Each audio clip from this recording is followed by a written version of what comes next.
Hi kids, welcome back to Story Time with Teacher Tracy. We have all missed you so much. Today we're going to have story time in one of my favorite places. This is my hay barn. And ever since I was little, like you guys are, I always loved being in the hay barn and climbing up on the bales of hay. Do you ever have a worry or a big feeling and it won't leave you alone? Today we're going to read a book by the name of Ruby Finds a Worry, and it's by Tom Percival. I think you're going to love it.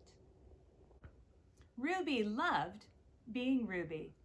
She loved to swing way up high, and she loved to explore faraway places. Sometimes she even went all the way to the very, very bottom of the garden. Ruby was perfectly happy until one day she discovered a worry.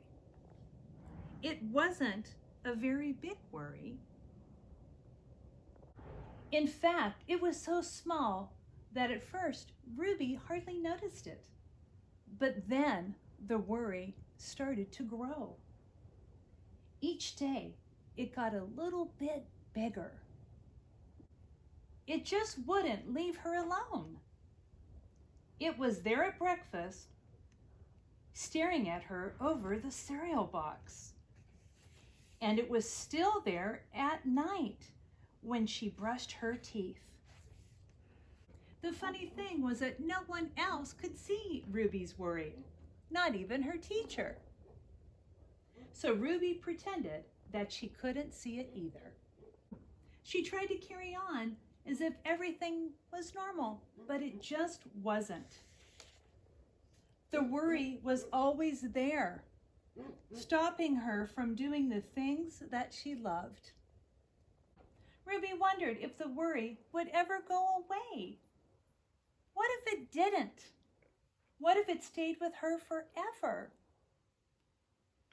Ruby didn't realize it, but she was doing the worst thing you can ever do with a worry. She was worrying about it. Now the worry was enormous.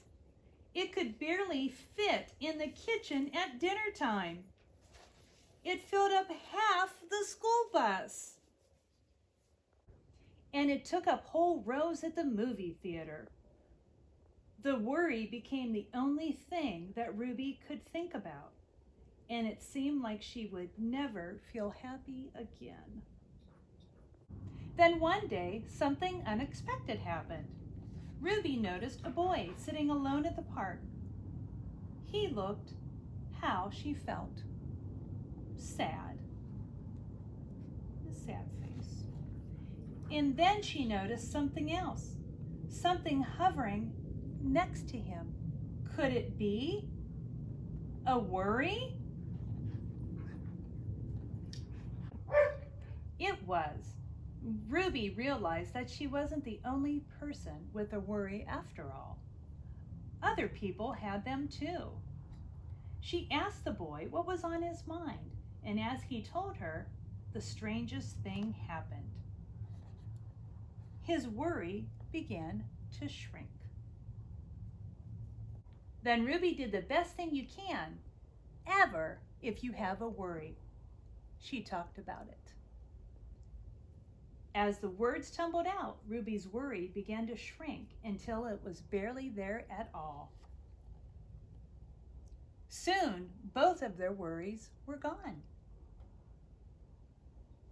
Finally, Ruby felt like herself again. Of course, that wasn't the last time she ever had a worry. Everyone gets them from time to time. But now that she knew how to get rid of them, they never hung around for long. Oh. Remember, no matter how you're feeling, that it's always okay to talk about it. We love and miss you.